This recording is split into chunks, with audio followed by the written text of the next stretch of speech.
بالله من الشيطان الرجيم. بسم الله الرحمن الرحيم. أستغفر الله ربي وأتوب إليه. والحمد لله رب العالمين. ثم الصلاة والسلام على أشرف الأنبياء والمرسلين حبيبنا وحبيب رب العالمين أبي القاسم محمد. اللهم صل على محمد وآل محمد وعلى آله الطيبين الطاهرين المعصومين المنتجبين. Amma ba'du, assalamualaikum warahmatullahi wabarakatuh.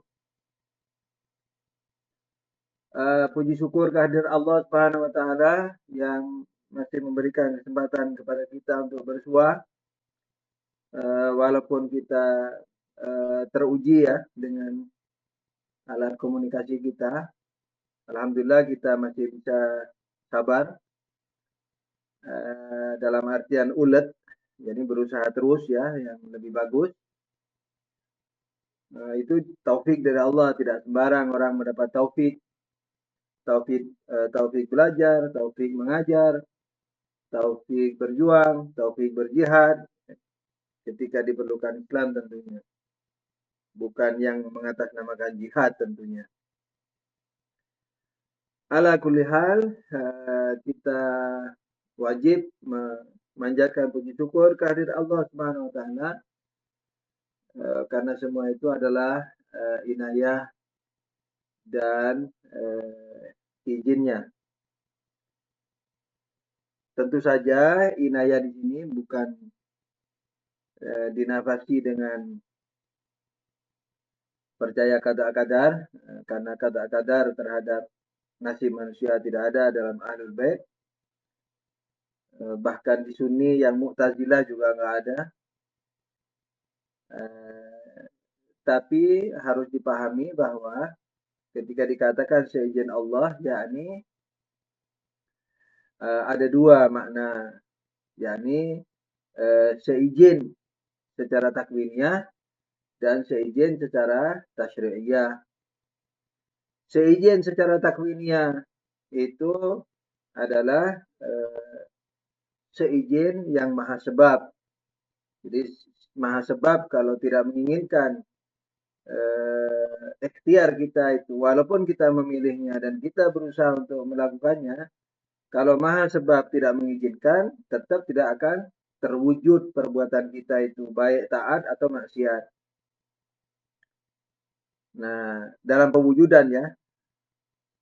Nah, kalau terwujud berarti diizinkan oleh Allah untuk terwujud. Jadi perbuatan maksiat atau perbuatan taat. Penanggung jawabnya jelas kita.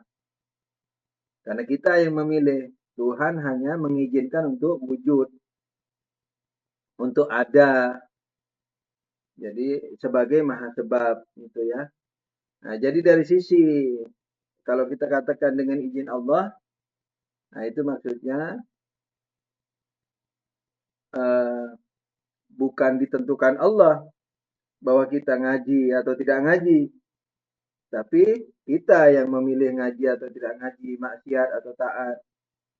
Tuhan hanya mengizinkan dalam pewujudan.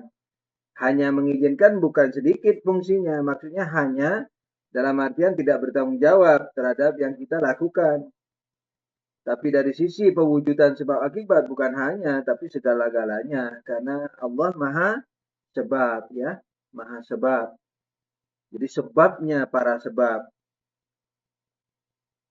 Kan tanah mani sebab bagi darah kan gitu, darah sebab bagi daging dan seterusnya. Nah itu tapi Tuhan sebabnya para sebab. Jadi maha sebab. Ini sekarang Bontang yang ngadat. Jadi sebabnya maha sebab ya. Izin Allah kalau dilihat dari pertanggungjawaban pewujudan pewujudan dari perbuatan manusia yang diizinkan Allah, kalau dilihat dari sisi yang bertanggung jawab, kita katakan hanya. Jadi Allah hanya mengizinkan untuk wujud, yakni mewujudkan seiring dengan pilihan kita. Tapi kalau dilihat dari sebab akibat bukan penanggung-jawaban, maka Tuhan maha sebab. Jadi sekalipun kita memilihnya, tapi kalau Allah tidak mengizinkan, maka tidak akan terwujud. Karena itu kita yang berusaha dari tadi ini terus terwujud, berarti ini seizin Allah secara takwiniyah, secara pewujudan. Sementara dari sisi tasyri'iyah, dari sisi syariat, izin Allah dari sisi syariat, itu maksudnya yang halal, atau yang sunnah, atau yang wajib. Yani yang boleh dilakukan, gitu ya. Nah, apakah yang boleh dilakukan wajib, atau sunnah, atau mubah, atau makruh. Tidak apa-apa, makruh juga izin Allah ada di situ, tasyri'iyah. Yang tidak ada izin yang mana? Yang haram, ya. Jadi bisa saja Allah mengizinkan dalam pewujudan, yakni takwinnya, seperti zina yang dipilih oleh penzina sebagai ikhtiar si penzina. Nah, tapi dalam tasyri'iyah Allah tidak memberi izin, gitu. Ala kulli hal saya sengaja campur-campur karena sering selain fikih tidak dapat bagian. Jadi saya tadi terbesit ya, terilhami dalam pikiran bahwa memang sepatah dua patah selain fikih harus saya masukkan ke dalam pelajaran kita ini. Karena memang fikih sangat darurat. Ya. Pertanyaannya kalau berkisar fikih saja, umpamanya itu saya tidak sedih karena memang harus tuntas. Jadi belajarnya makanya pakai kitab. Yang tidak pakai kitab tuh kalau maksa masuk, tidak boleh masuk kelas. Yang tidak bawa kitab, yang sudah punya, yang mampu beli, yang sudah punya, tidak boleh masuk kelas. Kalau maksa masuk kelas, post up 20 kali. Nanti habis ngaji, post up 20 kali karena Allah. Kena hukum. Jadi saya istilahnya, karena ini penting banget. Jadi tidak boleh berangan-angan lagi fikihnya. Berkira-kira lagi. Tapi harus sudah mantap. Karena antum harus sudah lama jadi ahlul bait. Lagi nanti generasi berikutnya kalau main kira-kira ya selamanya akan kira-kira. Anak-anak kita tidak pernah akan mantep. Padahal nanti anak kita itu sudah masuk bab lain, masuk bab budaya selain fikih. Seperti budaya Asyura, seperti budaya tawassul. Budaya tawassul kita sudah tawassul, tapi mereka itu begitu dengar Imam Husain saja itu harus sudah nangis. Kita ini kan kalau tidak dikidung-kidungkan dengan khusyuk, kita tidak nangis-nangis. Nah, kalau di budaya Syiah, masyarakat Syiah mendengar Nabi, wah sudah apa? Kayak gemerinding gitu. Mendengar nama Imam Husain sudah nangis. Mendengar nama Imam Ali, kejayaan. Begitu. Jadi budaya itu harus semakin maju ke depan. Jangan menghayal anak kita hidup seperti kita, nggak boleh. Kita harus mencita-citakan anak-anak kita harus lebih bagus, jauh lebih bagus dari kita. Begitu. Nah, fikih ini paling dasar sama akidah ya. Fikih paling dasar. Kalau fikih ini tidak karu-karuan, anaknya juga nanti akan tidak karu-karuan. Artinya budaya kita tidak bisa diharapkan ke depan. Begitu. Ala kulli hal, ini sebagai sisipan ya, dan di awal pelajaran karena kebetulan tadi terbesit dan memang sudah diniatkan untuk menyisip-nyisipkan apa saja yang baik untuk kita dengar bersama, untuk kita ingat bersama. Kalau yang belum dengar, mendengar bersama. Kalau yang sudah dengar, mengingat lagi. Oke, pelajaran kita hari ini adalah hal-hal yang membatalkan wudhu. Mungkin halaman 112 kali ya. Ala kulli hal, kalau tidak cocok ditegur. saya mulai ya. Bismillahirrahmanirrahim. Hal-hal yang membatalkan wudhu. 1. Keluarnya air kencing. 2. Keluarnya kotoran besar. 3. Keluarnya angin dalam perut. 4. Tidur. 5. Hal-hal yang menghilangkan akal, seperti gila, mabuk, dan pingsan. 6. Istihadah wanita. 7.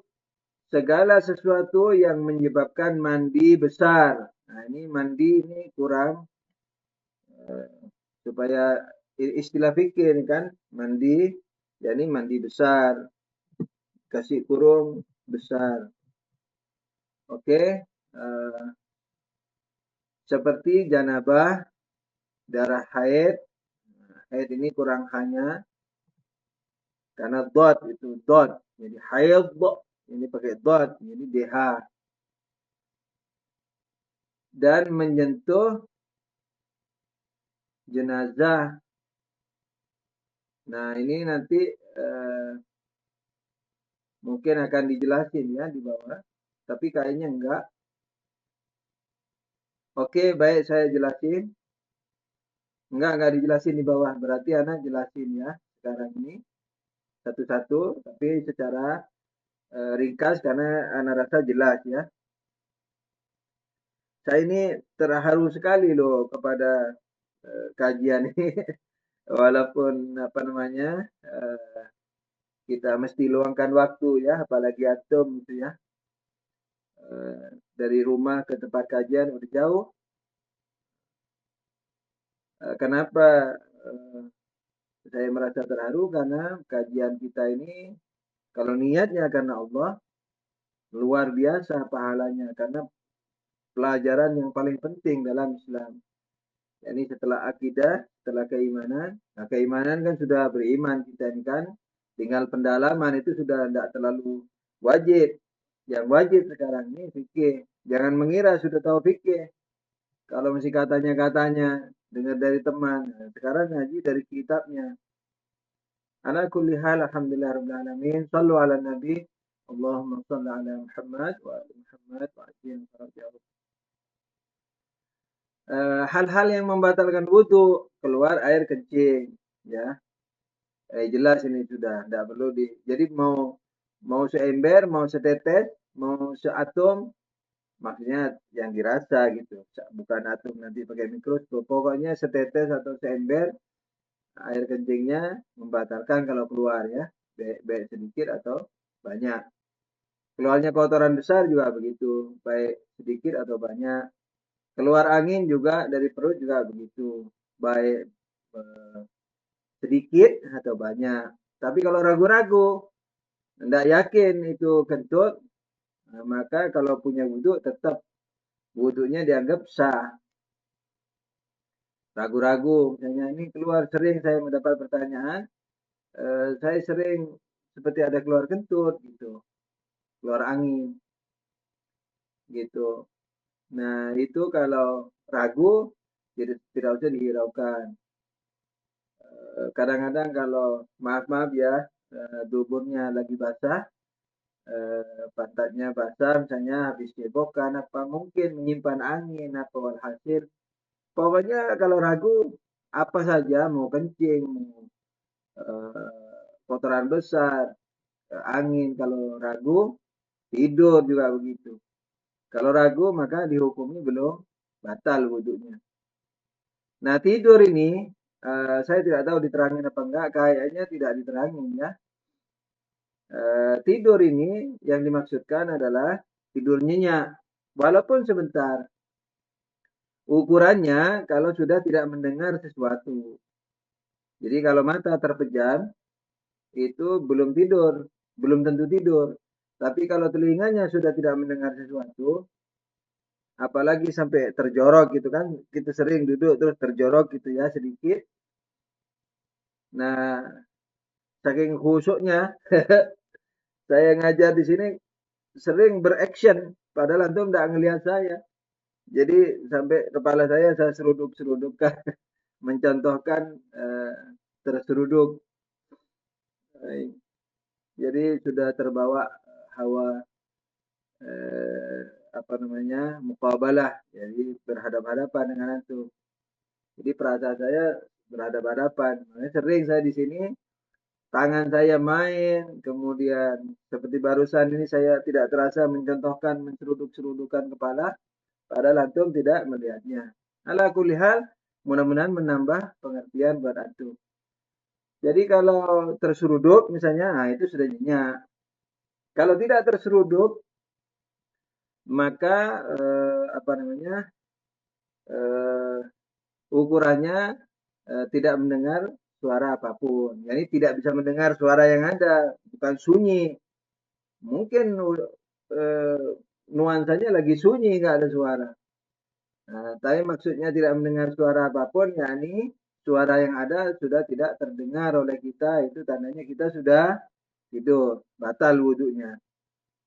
Kalau di Syafi'i tidur terlentang tidak batal, tidur duduk juga tidak batal. Seingat saya dulu Syafi'i kampung ya, saya tidak lihat kitabnya, orang dulu tidak bisa ngitab. Tapi kalau tidur miring batal. Ini Syafi'i di kampung ya. Ala kuliah kalau di Syiah tidur itu sudah membatalkan wudhu. 5. Hal-hal yang menghilangkan akal seperti gila, mabuk atau pingsan.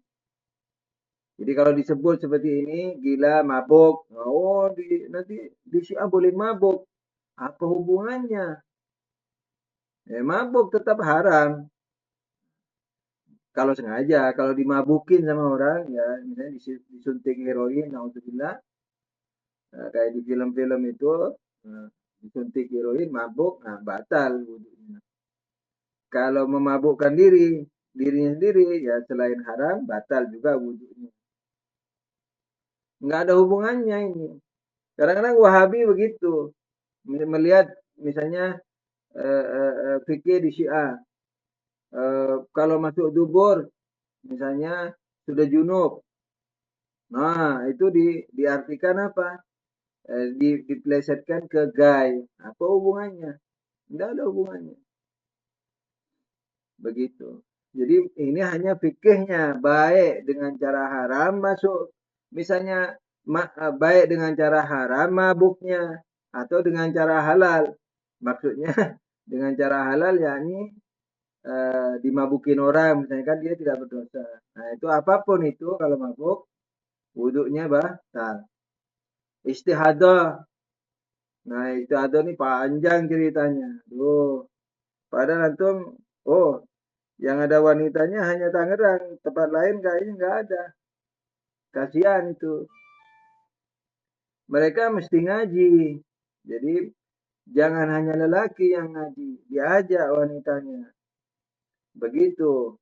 Karena mendengar suami istri mendengar langsung dari guru, nah itu nanti kalau ada yang salah paham atau lupa bisa saling mengingatkan. Begitu. Kalau bisa berusahalah untuk mengajak keluarganya. Usahakanlah orang cuma 2 minggu sekali. Gitu. Acara-acara bisnis, terima tamu segala macam, di lain jangan hari Sabtu. Usahakan Minggu gitu. Kalau bisa. Ya, karena kan yang punya kolega-kolega bisnis, kalau nggak bisa ya sudah. Mau diapa lagi. Kalau bisa jangan di hari Sabtu yang di tempat kita ngaji setidaknya. Atau jangan hari Sabtu, Minggu. Kalau tidak pakai nginep-nginep ya. Sebab kadang-kadang teman-teman ada yang minta izin ke saya karena ada tamunya dari luar negeri, ada luar kota segala macam. Nah itu tolong diatur. Saya juga saya juga berusaha juga teratur alhamdulillah, tapi kadang-kadang ya sakit. Cuman saya sering tidak ngomong ke antum eh, karena takut antum sedih, GR lah. Ya, tapi saya yakin karena saya merasa antum menganggap saya kakak, saya yakin antum sedih kalau saya sakit, sebagaimana saya sedih juga kalau antum sakit. Kadang-kadang saya sengaja tidak bilang, karena takut antum khawatir. Kalau Ala kulli hal, sallu ala nabi. Allahumma salli ala Muhammad wa ali Muhammad. Nah, ini istihadah ini panjang ceritanya. Panjang banget. Walhasil istihadah ringkasnya keluar darah yang selain haid dan nifas. Jadi selain darah yang dihukumi haid dan nifas. Jadi ada darah yang dihukumi haid, ada darah yang dihukumi nifas. Nah, yang tidak dihukumi dengan haid dan nifas dan tidak pula dihukumi karena luka seperti operasi. Nah, jadi ada darah keluar dari wanita itu, dari maaf kemaluan wanita ada 3 macam. Ada 4 macam. Ada haid yang bulanan, ada nifas yang kelahiran, ada operasi luka yakni karena dioperasi atau segala macam atau dapat musibah, naudzubillah, dari luar ya. Ada lagi selain 3 itu. Nah, selain 3 itu apa? Ya istihadah ini. Jadi ada 4 darah ya, darah haid yang bulanan, darah nifas yang kelahiran, darah luka yang operasi dan segalanya dan semacamnya. Lalu yang keempat darah istihadah. Darah istihadah selain yang 3 itu. Yang tidak menentu keluarnya sifat-sifatnya. Insya Allah nanti ada nih di pembahasan mandi. Insya Allah di sana akan dibahas lebih detail. Ala kulli hal, ini bayangan umumnya. Nah, istihadah ini dibagi 3. Istihadah sedikit, istihadah sedang, dan istihadah banyak. Nah, untuk mengetahui itu dimasukkan kapas kurang lebih sebesar jempol ya. Nah, tapi kalau perawan jangan terlalu dalam di lubang awal-awal itu saja. Karena kalau 3 cm ke dalam itu katanya sudah tempat keperawanan. Ala kulli hal, insyaallah mudah-mudahan tidak ada yang berpenyakit istihadah ya, yang perawan. Tapi kalau yang para ibu, para istri, nah itu untuk tahu bahwa itu sedikit, sedang atau banyak, dimasukkan kapas kurang lebih sebesar jempol tangan atau telur puyuh. Lalu pakai softtek atau celana dalam terserah. Lalu dibiarkan beberapa saat ya. Nanti dilihat apakah ada darah yang pindah ke celana dalam atau softtek. Nah, kalau pindah, ada yang pindah ke celana dalam atau softtek itu istihadah yang banyak. Kalau tidak ada, dilihat kapasnya tertembusi tidak. Kalau tertembusi itu sedang. Ditembusi tapi tidak sampai pindah itu sedang. Kalau tidak sampai tembus itu namanya sedikit. Istihadah sedikit. Masing-masing ada hukumnya. Setiap sholat harus wudhu segala macam. Insya Allah nanti akan sampai kepada penjelasan mengenai istihadah ini. Jadi kalau darah istihadah ini keluar, wudhunya batal. Oke, yang ketujuh. Segala sesuatu yang menyebabkan mandi besar. Seperti janabah, haid, dan menyentuh jenazah. Nah, ini nanti perlu saya jelaskan ya. Istilah-istilah ini, dulu kalau kita di Indonesia, saya ya, waktu masih di Indonesia dulu, mandi janabah itu pokoknya mandi besar itu kita bilang mandi janabah. Padahal mandi besar itu tidak hanya janabah. Ya, bisa janabah, bisa haid, bisa nifas, bisa menyentuh mayat. Niatnya beda-beda, mandinya sama caranya. Janabah apa? Janabah adalah keluarnya mani baik dengan cara halal atau dengan cara haram. Masuknya kemaluan ke dalam kemaluan lelaki ke dalam kemaluan perempuan atau ke dubur atau dubur lelaki, naudzubillah, gay itu. Jadi itu janabah. Jadi sekalipun tidak keluar mani. Jadi keluar mani ini halal atau haram janabah, ya kan? Baik karena berhubungan dengan keluarganya atau tidak, itu tetap janabah. Maksudnya keluar sendiri atau tidak.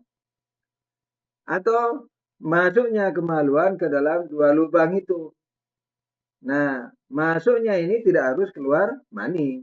Ini keluar mani penyebab tersendiri. Masuk penyebab tersendiri, tidak harus keluar mani. Ukuran masuknya minimal ya seukuran kepala. Ya, kalau sudah masuk berarti itu sudah janabah. Kalau ragu, ya wudhu dan mandi. Begitulah, pilih yang lebih berat.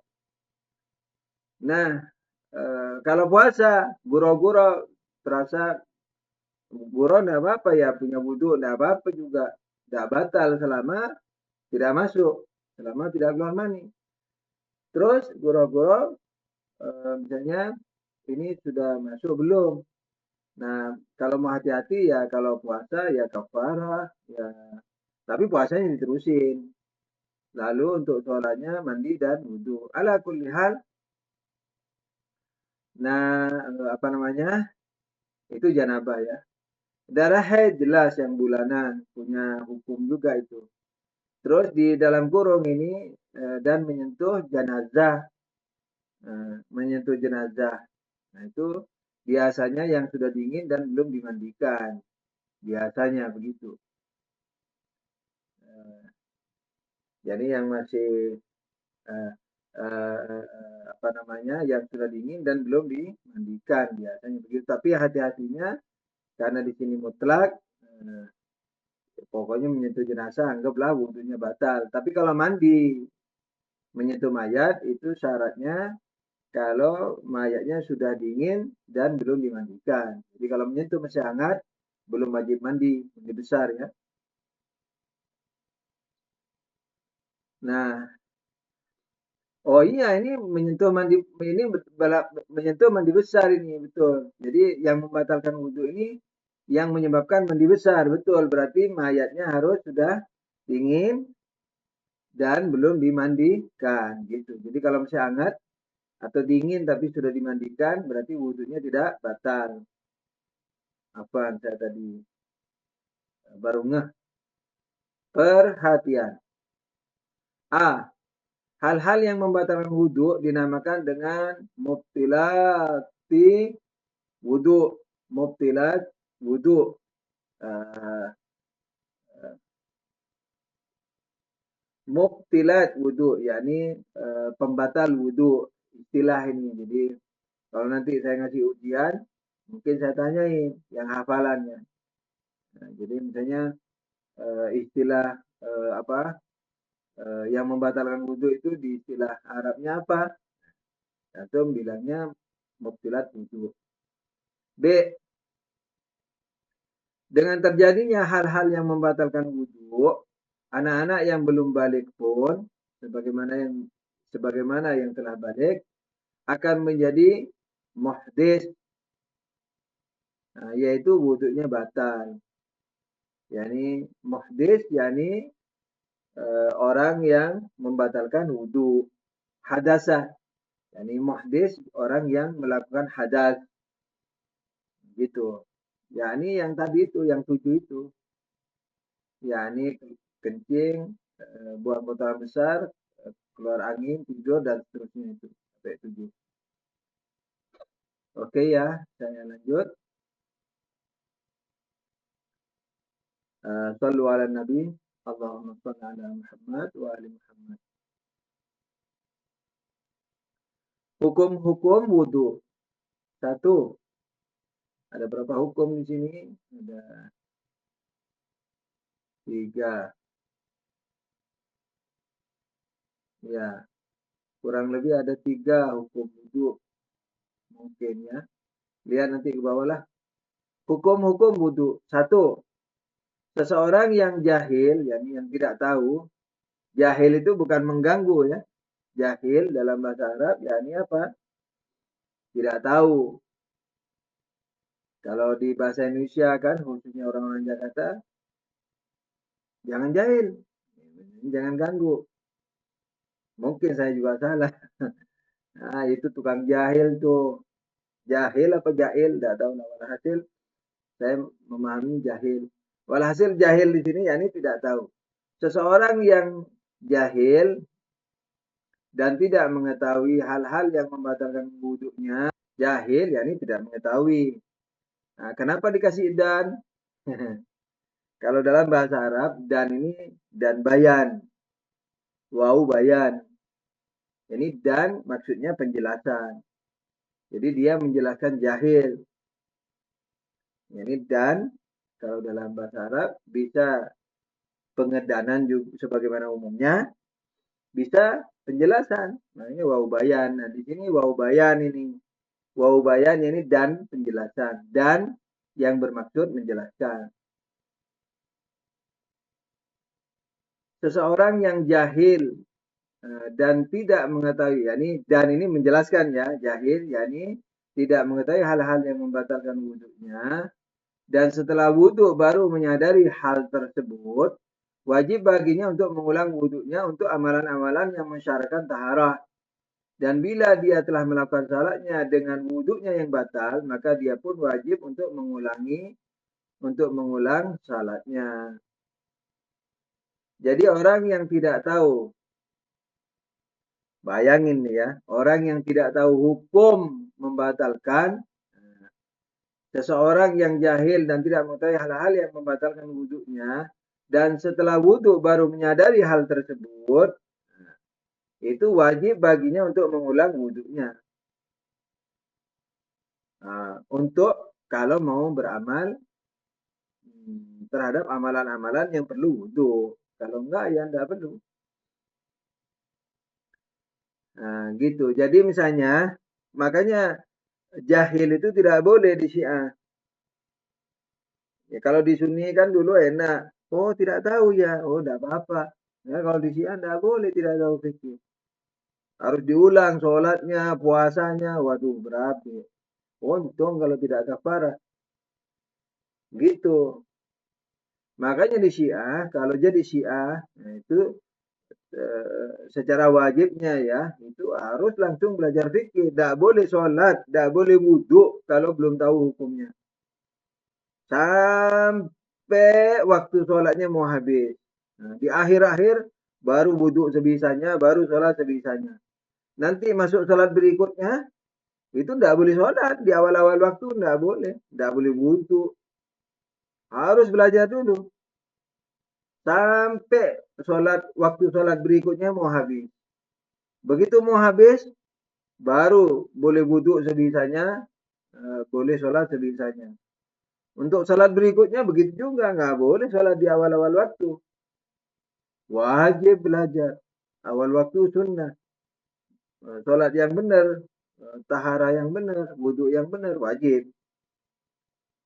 Wajib cari teman yang tahu, cari guru, cari teman, cari buku. Begitu seterusnya. Sudah begitu ya, anggap seminggu begitu kan menderita. Tidak bisa sholat di awal-awal, sholat di akhir, sholat sebisanya. Nanti setelah seminggu baru tahu, baru dapat ilmunya. Ternyata yang seminggu sebelumnya itu salah. Nah, itu wajib kodok. Sudah menderita, sudah mencari tahu, tapi belum dapat. Lalu dibolehkan juga secara agama sholat sebisanya, wudhu sebisanya. Seminggu berikutnya setelah tahu salah. Nah, itu wajib dikodok. Terus apa bedanya yang berusaha sama yang tidak berusaha? Nah, bedanya yang berusaha tidak dosa. Yang tidak berusaha dosa. Jadi selain sholatnya batal, dia juga mendapat dosa dari Allah. Biar sholat khusyuk, jidatnya sampai hitam. Dosa itu. Kalau tidak dengan belajar hukum fikih. Makanya biar antum jadi syiah, jadi aktivis, mati syahid, segala macam, bawa hutang kodok sholat. Kalau tidak belajar fikih. Begitu. Jadi orang pengikut Ahlul Bait, akalnya harus cemerlang. Di antaranya termasuk berpikir. Ini kecemerlangan. Kenapa? Karena akal mengerti bahwa tidak ada yang tahu kebaikan kita kecuali Allah. Kalau Allah tidak ngasih hukum kepada kita, kejam Allah, kita akan hancur. Nah, ketika ngasih hukum, akal kita mengatakan wajib diambil, diperhatikan. Gitu. Nah, ini akal yang cemerlang, bukan ini secara filosofis, secara apa, sangat mudah dibuktikan. Seperti tadi itu filosofisnya. Kita nggak tahu apa-apa, nah, sementara hidup ini perlu hukum, hukum kepada diri sendiri, hukum kepada keluarga, tetangga, sosial, politik, budaya, dan kepada Sang Maha Pencipta, lebih apalagi Dia, ya kan? Yang Dia tidak butuh kita, tidak perlu kita yang perlu Dia. Jadi kalau kita sujud, rukuk sujud bukan mau mengagung, walaupun niat kita mengagungkan Tuhan, bukan bukan mau menambah keagungan bagi Tuhan. Tuhan tidak perlu itu. Jadi kalau kita mengagungkan Tuhan, supaya kita jadi kecil. Nah, Tuhan agung berarti saya kecil. Ketika kecil saya jadi hamba. Begitu. Ada yang mengagungkan Tuhan ingin jadi agung juga, ingin dihormati orang juga. Semakin sholat malam semakin ingin dihormati orang. Lah, ini bukan mengagungkan Tuhan, mengagungkan dirinya. Semakin taat, semakin berinfak dengan hartanya, semakin ingin dihormati orang. Nah, ini bukan mengagungkan Tuhan, mau mengagungkan dirinya. Jadi kalau kita rukuk sujud kepada Allah Subhanahu wa taala, supaya kita dekat kepada Dia. Dia siapa? Dia yang tidak terbatas. Jadi kalau kita ingin dekat kepada kita, berarti kita semakin hancur. Gitu. Egonya hilang, akuismenya hilang. Di bawah ego akuisme ya, yang lebih halus. Itu hilang segala macam. Kalau ada kesempurnaan dirasakan milik Tuhan, bukan dikasihkan ke kita, harta, ketampanan, kecantikan, harta, sehat, ilmu agama, itu bukan milik kita, milik Dia. Jangan merasa dititipin ke kita. Kalau merasa dititipin, itu masih belum meresapi sholat yang sesungguhnya. Oh, alhamdulillah saya dititipin harta, kesehatan, sesuka saya. Mau dipakai apa? Tidak. Itu sudah bagus loh ya. Itu mukmin tapi ukuran umum. Tapi kalau mau ukuran yang khusus, itu tetap milik Tuhan. Jangan pernah merasa milik diri kita. Kalau merasa milik kita, sekalipun halal, apalagi bersyukur malah dapat pahala. Tapi kalau merasa milik kita, sekalipun bersyukur dan dapat pahala, itu gampang jatuh, gampang jadi sombong, bakhil, gitu. Tidak jaga kesehatan, makan sembarang, sehat tidak sehat dimakan, gitu. Nah itu berbahaya sekali. Sekalipun tidak dosa dan kalau bersyukur dengan alhamdulillah, dengan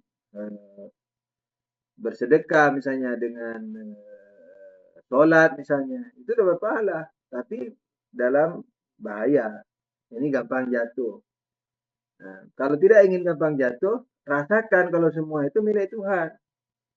Mau milik Tuhan jadi rawat. Kayak antum dikasih sapu tangan dulu sama kekasih yang halal ya.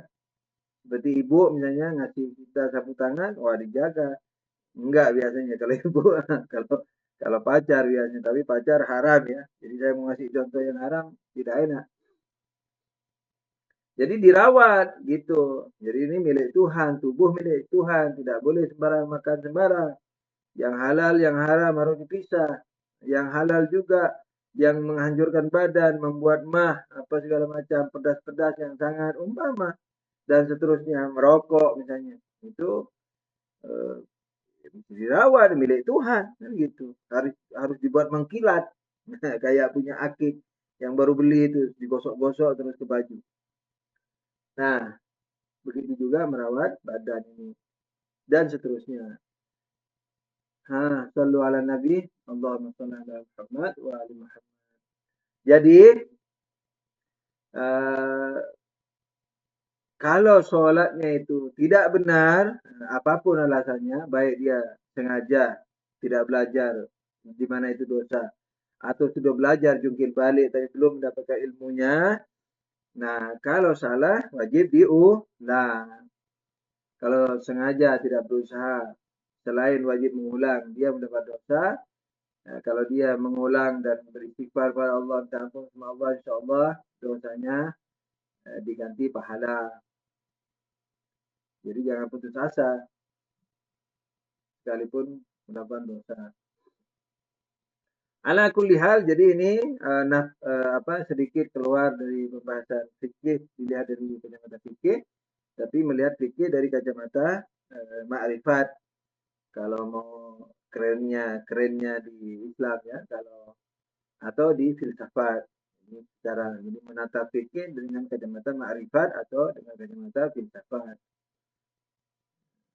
Kalau mau ngomong sama orang yang anti filsafat, jangan bilang filsafat, ma'rifat. Karena ma'rifat itu nafas atau ruh atau jiwa daripada apa yang kita lakukan atau yang kita kaji. Kalau fikih ya berarti fikih.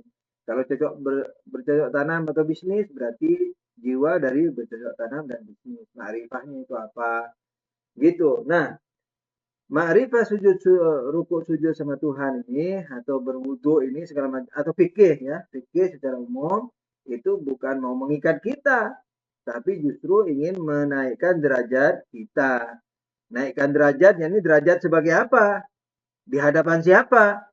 Ya, derajat sebagai hamba. Di hadapan siapa? Di hadapan Allah. Allahnya apa Allah? Ya, ini yang tidak terbatas. Ya, berarti kalau tidak terbatas, kalau kita ingin dekat kepada yang tidak terbatas, berarti kita harus menghilang secara tidak terbatas pula. Nah, sebagai hamba. Makanya asyhadu anna Muhammadan abduhu baru wa rasuluhu. Abduhu dulu. Ini tidak punya apa-apa di hadapan Allah ya.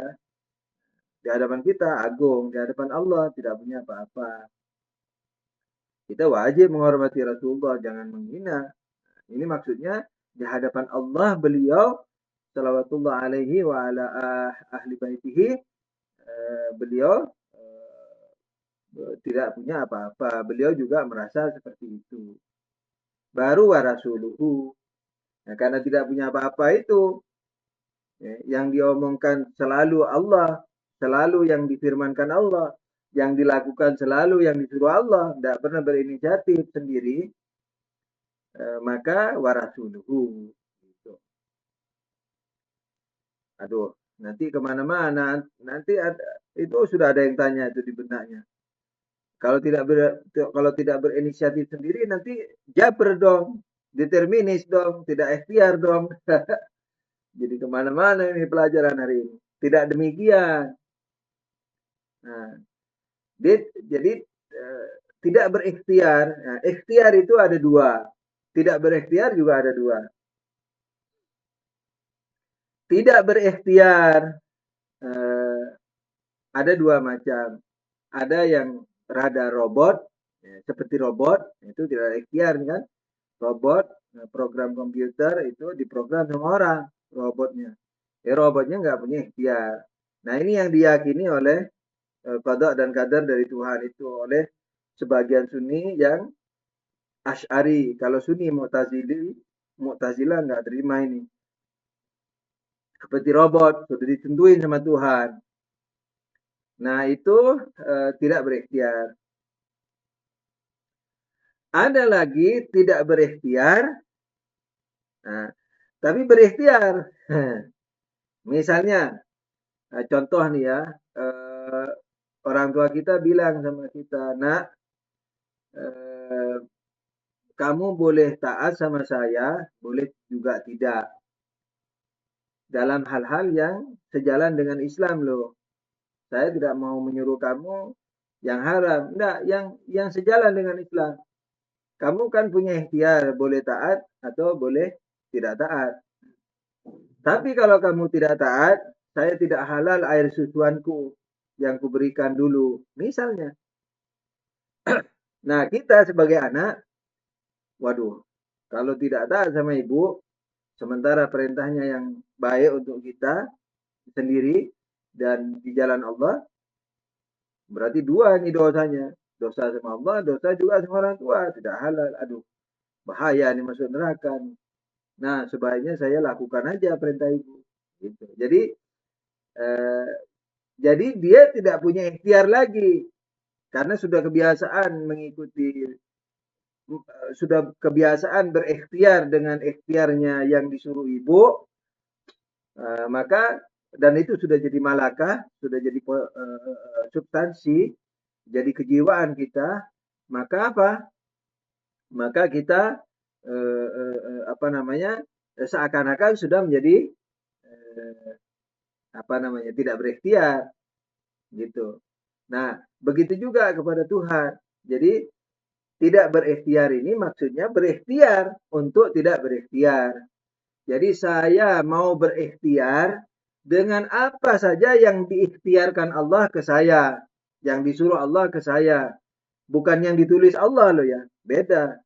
Kalau Asy'ariyah itu saya berikhtiar kepada yang ditulis Allah, nah itu namanya bukan ikhtiar, determinis.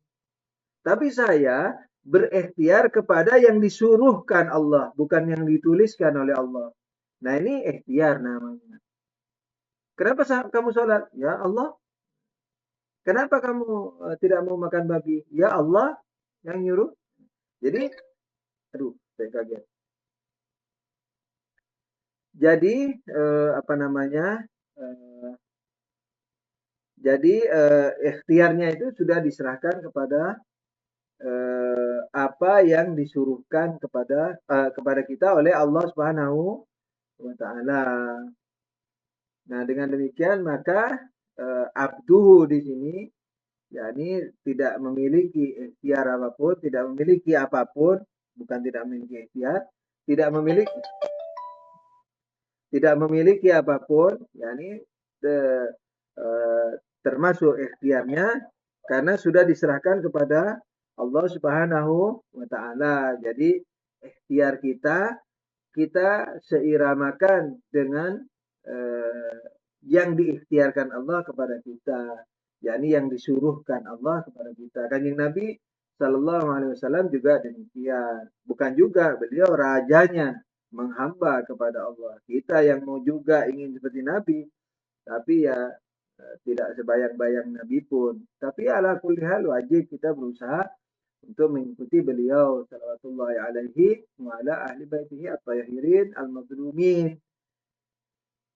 Semoga kedatangan Al-Qaim yang memporak-porandakan zalimin yang tidak mau tobat, kalau masih mau tobat dikasih kesempatan.